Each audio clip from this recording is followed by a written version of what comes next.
Definition झाल्या. Definition नंतर आता सेक्शन 3 कडे आपण येतोय.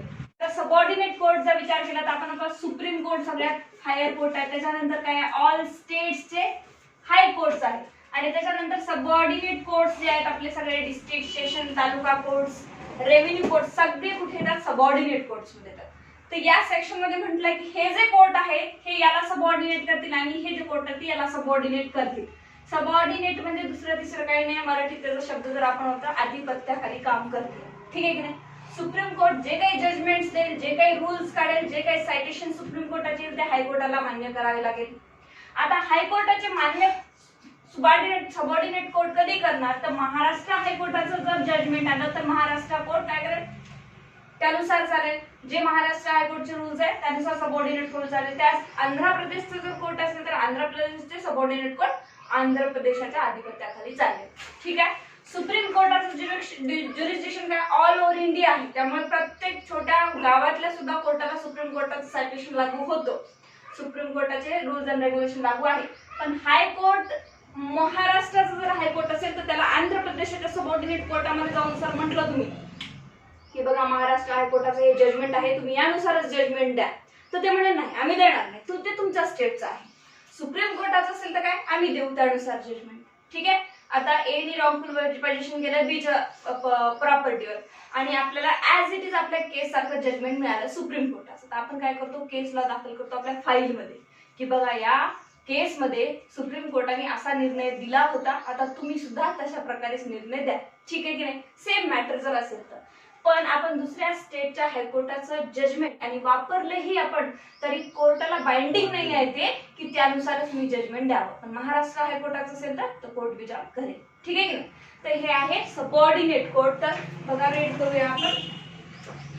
Subordinate court for the purpose of this court means CPC चा पर्पज साठी the district court is subordinate to the high court and every civil court of a grade inferior to that of district court and every court of small causes is subordinate to the high court and the district court. ठीक आहे.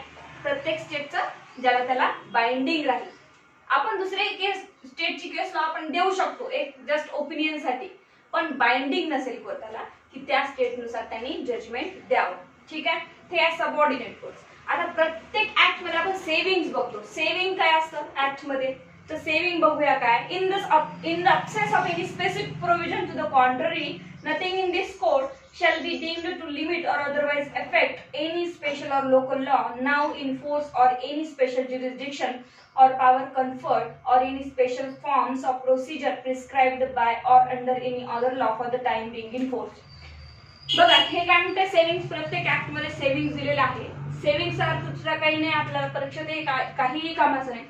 Saving सांगतात की जिथे जिथे कुठल्या एक revenue act आहे किंवा आपला रेंट कंट्रोल ऍक्ट आहे, जिथे जिथे स्पेशल लॉ एखाद्या विषयासाठी दिलेले आहे.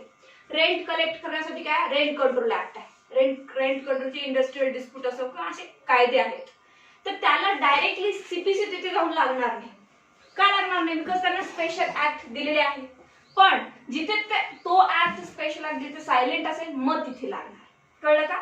म्हणजे कॉन्ट्ररी होऊ नये यासाठी. कारण सीपीसी मध्ये जर म्हटलं की 30 दिवसाच्या आत फाईन भरावा, रेंट कंट्रोल मध्ये सांगते की 60 दिवसाच्या आत भरावा, तर कुठला प्रिव्हेल करेल? स्पेशल लॉ प्रिव्हेल करेल आणि तिथे हा प्रिव्हेल करणार नाही. पण रेंट कंट्रोल ऍक्ट मध्ये काहीच सांगितलं नाही, तो ऍक्ट त्याबद्दल सायलेंट आहे, तेव्हा सीपीसी तुम्हाला यूज करायचा आहे. म्हणून सेव्हिंग्स म्हणजे काय? हे जे कॉन्ट्ररी प्रोव्हिजन आहे ते सीपीसी मध्ये सेव्ह केलेले आहे. जर गरज लागली तरच वापरूया आपण, नाही तर काही गरज नाही. स्पेशल लॉ जर पर्टिक्युलरली त्या विषयाला असेल तर. ठीक आहे. Application of the code to the revenue code. Application of code, इथे कोडचा मिनिंग काय? सीपीसी, सिव्हिल प्रोसिजर कोड, केव्हा अप्लाय होणार? रेव्हेन्यू कोडला. तर सेम आहे.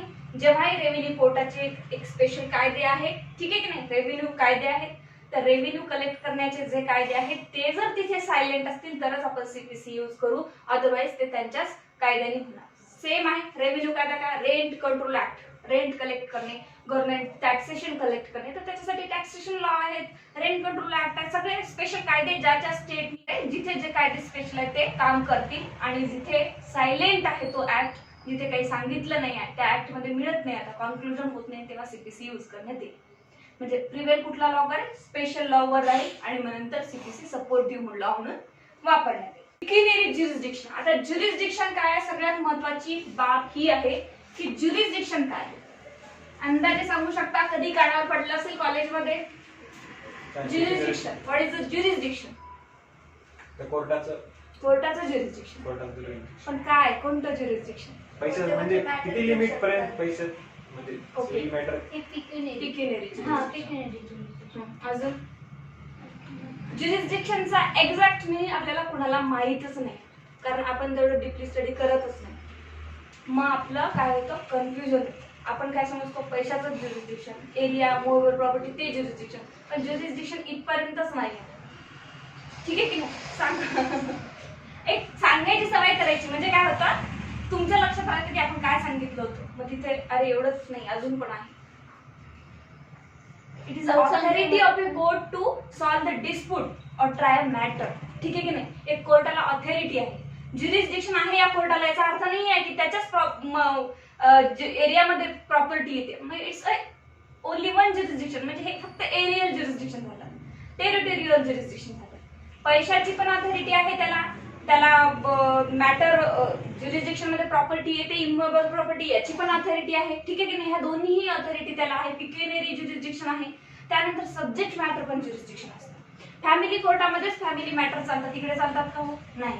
क्रिमिनल मॅटर डीजे चालवेल का? नाही. सब्जेक्ट मॅटर ज्युरिसडिक्शन नाही आहे त्याला. ठीक आहे की नाही? रेंट कंट्रोल, स्मॉल कॉज कोर्टाला 1 लाखाच्या वर किंवा 50,000च्या 10,000च्या वर आहे का? नाही आहे ज्युरिसडिक्शन. तर सब्जेक्ट मॅटर. पैशाचं ज्युरिसडिक्शन आहे का बघावं. अंदाजे आता एक्झॅक्टली आपल्याला ग्रेड काय चालू आहे ते माहिती नाही, पण अंदाज सांगते की 5 लाखापर्यंत सिव्हिल कोर्टाला, खालच्या सिव्हिल कोर्टाला 5 लाखापर्यंत सिव्हिल मॅटर एंटरटेन करण्याचं ज्युरिसडिक्शन आहे. 5 लाखाच्या वर जर अमाऊंट जात असेल तर तो काय करेल, सिनियर डिव्हिजनला पाठवेल, डीजेला पाठवेल मॅटर. म्हणजे त्याचं इथे समजलं की त्याचं पिक्युनियरी ज्युरिसडिक्शन आहे. दुसरं काय, टेरिटोरियल, म्हणजे एरियल आणि लोकल आणि टेरिटोरियल ज्युरिसडिक्शन. जी काही इमूव्हेबल प्रॉपर्टी स्थित आहे ती त्याच्या ज्युरिसडिक्शन मध्ये येते का, म्हणजे त्याला जेवढा अधिकार दिलाय, कोर्टाला ऑथॉरिटी दिलाय, त्या ज्युरिसडिक्शन मध्ये येते का हे पाहावं लागेल. त्याच्या जर ज्युरिसडिक्शन मध्ये येत नसेल तर तो काय म्हणेल, केस वापस पाठवून देईल. काय म्हणेल की जिथे ज्युरिसडिक्शन येतात तिथं दाखल करा. तो इमूव्हेबल प्रॉपर्टी जिथे स्थित आहे तिथे त्याचं ज्युरिसडिक्शन येणार. अजून कोणतं ज्युरिसडिक्शन सांगितलं होतं आपण, सब्जेक्ट मॅटर ज्युरिसडिक्शन. ठीक आहे की नाही? सब्जेक्ट मॅटर ज्युरिसडिक्शन आहे. इंडस्ट्रियल डिस्प्यूटचे स्पेशल कोर्ट आहे, इंडस्ट्रियल डिस्प्यूट मॅटर तिथेच जाणार आहे, साध्या कोर्टात येणार नाही. Restitution of conjugal right senior division कडे मॅटर चालतं, मग ते त्याच्याकडे जाईल. त्याच्याकडे जर चुकून गेलं तर तो काय म्हणेल, कोर्ट म्हणणार की माझ्याकडे याचं ज्युरिसडिक्शनच नाही, तुम्ही सब्जेक्ट मॅटर जे घेऊन आलाय माझ्याकडे तो चालवण्याचा मला अधिकार गव्हर्नमेंटनी नाही दिलाय, तुम्ही दुसरीकडे. ठीक आहे? ते just authority of the court to entertain the case. इथे 6 मध्ये फक्त पिक्युनियरी ज्युरिसडिक्शन बद्दल सांगितलंय, बाकी समोर स्टडी करूया. Pecuniary jurisdiction save in so far as is otherwise expressly provided. किंवा save in so far as is otherwise expressly provided, expressly provide केलाय. आता एक्सप्रेसली इम्प्लाइडली काय असते हे पण बघूया. एक्सप्रेसली जिथे शब्द येतो लॉ मध्ये तेव्हा सांगितलंय की एक्सप्रेसली प्रोव्हाइड मध्ये कुठल्या तरी कायद्यामध्ये सांगितलंय की हे मॅटर इथे चालणार नाही, एक्सप्रेस केलंय. आपण पार्टनरशिप ऍक्ट जेव्हा बघतो तो पार्टनरशिप ऍक्ट मध्ये काय म्हटलेलं आहे, ज्या पार्टनरशिप करणं, फॉर्म रजिस्टर करणं कंपल्सरी तर नाही आहे, पण तुम्ही जर कंपल्सरी रजिस्ट्रेशन नाही केलं तर तुम्हाला सू करण्याचा हक्क नाही. एक्सप्रेस केलंय त्यांनी. ठीक आहे की नाही? मग तुम्हाला अधिकार आहे का? नाही. सो एक्सप्रेसली सांगितलं या कायद्यामध्ये की हे मॅटर या कोर्टातच चालणार, दुसरीकडे चालणार नाही. तेव्हा nothing herein contained shall operate to give any court jurisdiction over suit the amount of value of the subject matter of which exceed the pecuniary limit if any of its ordinary jurisdiction. जेव्हा pecuniary limit exceed होते, ज्या कोर्टाला 5 लाखापर्यंतच matter चालवण्याचा अधिकार आहे, पण तुम्ही 7 लाखाचं मॅटर त्याच्याकडे घेऊन गेला तर तो कोर्ट रिटर्न करेल केस, त्याला अधिकार नाही आहे, त्याला ज्युरिसडिक्शनच नाही 5 लाखाच्या. याला ज्युरिसडिक्शन आहे. आपण 4-5 एकरचा समजा वाद आहे, त्याचं व्हॅल्युएशन काढलं जातं पहिले प्रॉपर्टी.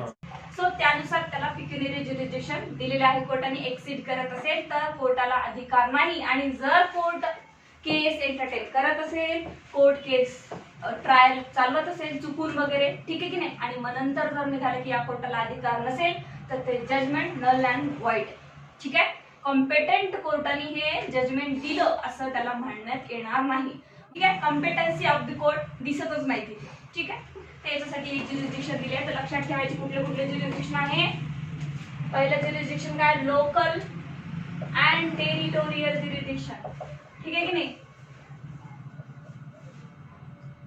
दुसरं काय आहे, पिक्युनियरी ज्युरिस्डिक्शन.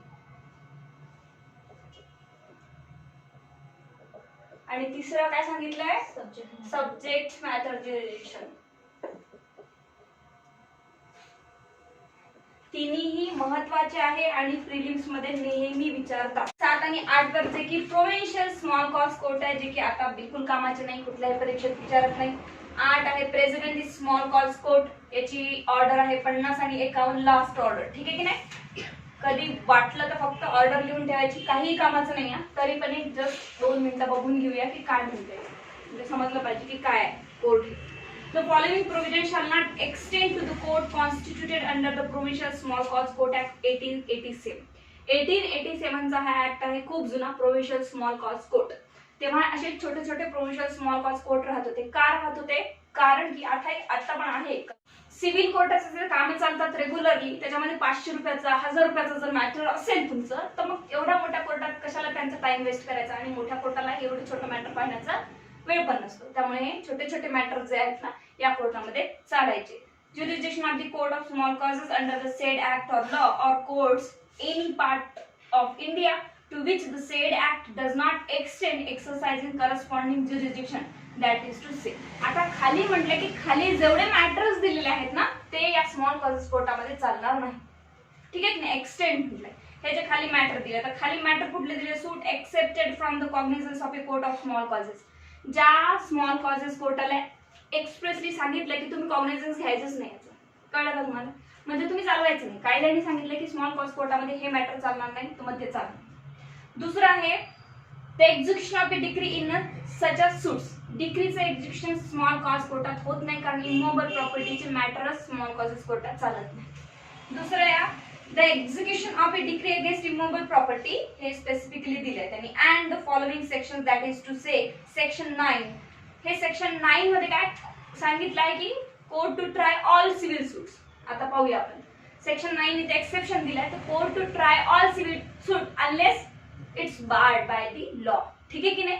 म्हणजे सेक्शन 9 मध्ये जे सांगितलंय की कोर्टाने सगळे कोर्टाने सगळे मॅटर्स चालवावे सिव्हिल वाले, बट त्या कोर्टाला बार्ड केलं नसावं कायद्याने, हे मॅटर तुम्ही चालवायचं आहे, असा सेक्शन 9 ला इथे एक्सेप्शन दिलं. सेक्शन 91 आणि 92 हे पब्लिक न्यूसन्सचे सेक्शन्स आहेत समोर, त्यामुळे हे सुद्धा पब्लिक न्यूसन्सचे जे मॅटर्स आहेत सिव्हिली, ठीक आहे, क्रिमिनल नाही, जे कोणते सिव्हिल मॅटर आहे हे स्मॉल कॉजेस कोर्टात चालणार. त्याच्यानंतर सप्लिमेंटरी प्रोसिडिंग आहे सेक्शन 94 आणि सेक्शन 95, हेही चालणार नाही. Order for the attachment of immovable property, immovable प्रॉपर्टीची अटॅचमेंट करा, चालणार नाही, कारण की एक्झिक्युशनच करू शकत नाही स्मॉल कॉजेस कोर्ट. अटॅचमेंट कोण करतो, एक्झिक्युशन मध्ये होतं अटॅचमेंट, की जाऊन प्रॉपर्टी अटॅच करायची, हा अधिकार सुद्धा नाही आहे. त्यानंतर इंजंक्शनचे स्पेसिफिक रिलीफ ऍक्ट मध्ये बघतो आपण, इंजंक्शन देण्याचा कोर्टाला, या स्मॉल कॉज कोर्टाला अधिकार नाही आहे. The appointment of receiver of immovable property, immovable प्रॉपर्टीसाठी रिसिव्हर अपॉइंट करण्याचा सुद्धा अधिकार स्मॉल कॉजेस कोर्टाला नाही आहे. The interlocutory order referred to in clause E of section 94 and section 96 to 112 and 115, हे सुद्धा अधिकार कोर्टाला नाही आहे. सेक्शन्स काय त्यानंतर पाहू, ठीक आहे. लक्षात ठेवायचं की हे जे अधिकार आहे ते स्मॉल कॉज कोर्टाला नाही. प्रेसिडेन्सी स्मॉल कॉज कोर्ट सुद्धा तसंच सांगितलंय त्यांनी की प्रेसिडेन्सी स्मॉल कॉज कोर्ट त्या काळात राहत होते, त्या काळातला ऍक्ट आहे हा, ठीक आहे. 1882 चा ऍक्ट आहे हा, याला सुद्धा असे मॅटर चालवण्याचा अधिकार नाही आहे. पार्ट 1 कशाबद्दल बोलतो की सूट इन जनरल, जे सगळे सिव्हिल सूट जनरल मध्ये चालतात त्याच्याबद्दल पार्ट बोलतो. त्यानंतर म्हटलंय jurisdiction of a court and res judicata. Jurisdiction of court मध्ये आता आपले तिन्ही ज्युरिस्डिक्शन येणार आहे, ठीक आहे. हे पूर्ण आय थिंक 35B पर्यंत जो हा सेक्शन आहे 9 to 35B पूर्ण ज्युरिस्डिक्शन बद्दल बोलतोय की कुठल्या कोर्टाला ज्युरिस्डिक्शन आहे, त्यांनी ते मॅटर चालवावं का, तो कॉम्पिटंट आहे का. रेस ज्युडिकाटाचा काय संबंध, हो की नाही. तर रेस ज्युडिकाटा काय म्हणतो, रेस ज्युडिकाटा सुद्धा ज्युरिस्डिक्शन बद्दलच बोलतो. का, कॉम्पिटन्सी ऑफ कोर्ट नाही आहे. रेस ज्युडिकाटा काय म्हणतो, एक मॅटर जर ऑलरेडी झालेला आहे तर ते मी परत चालवणार नाही, मला ज्युरिस्डिक्शन आहे. आता कळलं तुम्हाला ज्युरिस्डिक्शन इथपर्यंत सीमित आहे का शब्द, नाही, कारण ऑलरेडी डिसाइड मॅटर झाले, आता मी चालू शकत नाही, कायद्याने बार्ड आहे. मग कायद्याने बार्ड जिथे शब्द येतो तेव्हा ज्युरिस्डिक्शन पण येतं, जिथे जिथे कायद्याने बाड केलंय तिथे मला ज्युरिडिक्शन नाही. कोर्ट म्हणते I am not competent to try this suit. ठीक आहे, कळलं Madhavi, Shivani? Section 9 courts to try all civil suit unless bar. परत निगेटिव्ह मध्ये सांगितलंय की कोर्टाला सगळे सूट चालवण्याचा अधिकार आहे जे की सिव्हिल नेचरचे आहे, बट अनलेस बार. जिथे तिथे कोर्टाला म्हटलं की आता चालवायचा नाही तुम्ही सूट, मग कोर्ट नाही चालू शकणार. ऑलरेडी एक सूट डिसाईड झालाय, जजमेंट निघलं, परत तो डिफेंडंट आहे परत दुसऱ्या कोर्टामध्ये जाऊन काय करतो, सूट दाखल करतो. मग तो कोर्ट काय म्हणेल, बाड आहे, मी नाही चालू शकत. तुझे मामा आहे मी जज म्हणून घरी, पण मी बाड आहे, मी कायद्याने चालू शकत नाही, जरी तुमचं जज ओळखीचं असेल कोणी असेल तरी, कारण मला कायद्यानेच बाड केलं, मला ज्युरिडिक्शनच नाही. आमच्या ओळखीचे नाही मॅडम, लाईव्ह सुरू आहे. ठीक आहे, तर बघा, the court shall subject to the provision herein contain have jurisdiction to try all suits of a civil nature excepting suit of which their cognizance is either expressly or impliedly barred. आता लक्षात काय ठेवायचं इथे या section मध्ये, civil nature, expressly and impliedly barred. दिले तिथे दोन, suit in which the right to property or to an office is contested is a suit of civil nature, notwithstanding that such a right may depend entirely on the decision of a question as to religious right or ceremonies. बघा पहिले काय म्हटलं, याच explanation मध्ये प्रोव्हाइजो पण त्यांनी दिली. ते कसं, a suit in which the right to property or office is contested is a suit of a civil nature. Right to property, प्रॉपर्टीचा कुठलाही राईट असो हा सिव्हिल नेचरचा असेल. माझं पोजेशन रिटर्न पाहिजे, माझे पैसे पाहिजे, माझी प्रॉपर्टी माझ्या नावावर करून पाहिजे. कुठलेही प्रॉपर्टीची रिलेटेड जे मॅटर आहे ते सिव्हिल नेचरचे मॅटर आहे. Or to office in contested is a suit of a civil nature. कुठलंही ऑफिस आहे किंवा ट्रस्ट आहे जे सिव्हिल नेचर मध्ये काम करते आणि सिव्हिल नेचर जर त्याचं जर काही डिस्प्यूट असेल तर ते सिव्हिल नेचरचं मानलं जाईल. पण काय म्हणताय पुढे, नॉट विथ स्टँडिंग दॅट, पण वरची लाईन जी मी आता वाचली ती काहीही म्हणत असेल तरी, notwithstanding that such a right may depend entirely on the decision of a question as to the religious right or ceremonies. बघा आता वरचं जे प्रॉपर्टीचा राईट होता आणि सेरेमनी प्रॉपर्टीचा राईट होता आणि ऑफिसचा राईट होता, तो जर प्युअरली सिव्हिल नेचर असेल तर मॅटरच नाही, मॅटर काय होईल, सिव्हिल नेचरचं होईल. बट कधी कधी काय होतं, ते प्रॉपर्टीचा जो राईट आहे तो सेरेमनीशी किंवा एका रिलिजियस इन्स्टिट्यूटशी जुडलेला असू शकतो. सबरीमाला टेम्पल होतं, काय होतं, तिथे स्त्रियांना अलाउड नव्हतं. आता हे आर्टिकल 14 मध्ये येत होतं, पण तो एक सिव्हिल राईटही होता, कारण ते इन्स्टिट्यूट काय करत होतं, तुम्हाला बार्ड करत होतं यासाठी. किंवा दुसरे कुठले घ्या, फंडामेंटल राईट, फक्त फंडामेंटल राईट बद्दल बोलत नाही, त्यातनंही काही डिवायडेशन आहे. सिव्हिल राईट आहे, तुमचे क्रिमिनल राईट्स पण आहे, राईट टू लाईफ वगैरे. तर इथे म्हटलंय की जर प्रॉपर्टीचा राईट रिलिजियस राईटशी जरी जुळत असेल तर तिथे बघावं की तो सिव्हिल नेचर मध्ये येतो की क्रिमिनल मध्ये. जर काही इंटेन्शन असेल, मारामारी झाली असेल तर तो क्रिमिनल मध्ये जाईल. बट इन्स्टिट्यूशन आहे म्हणजे ऑफिस आहे आणि तिथे डिस्प्यूट कशाबद्दल, प्रॉपर्टी बद्दल असो, मग तो प्रॉपर्टी बद्दलचा डिस्प्यूट रिलिजियस असो किंवा त्या राईट्स बद्दल असो तरी तो सिव्हिल नेचरचा मानला जाईल. पण प्रत्येक रिलिजियस राईट हा सिव्हिलच नसणार आहे. कळलं का? काही काही रिलिजियस राईट क्रिमिनल पण असतील, काही काही रिलिजियस राईट सिव्हिल पण असतील. एक्सप्लेनेशन सेकंड बघा, for the purpose of this section, it is immaterial whether or not any fees are attached to the office referred to in explanation 1 or whether or not such office is attached to a particular place. हे जे वरती सांगितलं आपल्याला, office म्हणजे काय, religious institution असेल तर particular प्लेसशी attach आहे का वगैरे वगैरे हे सगळं बघितलं जाईल. ते सांगितलं त्यांनी की कंपल्सरी नाही की ते फीजशी रिलेटेड असावं, कंपल्सरी नाही आहे की ते पर्टिक्युलर इमोबल प्रॉपर्टीशी, जागेशी रिलेटेड असावं.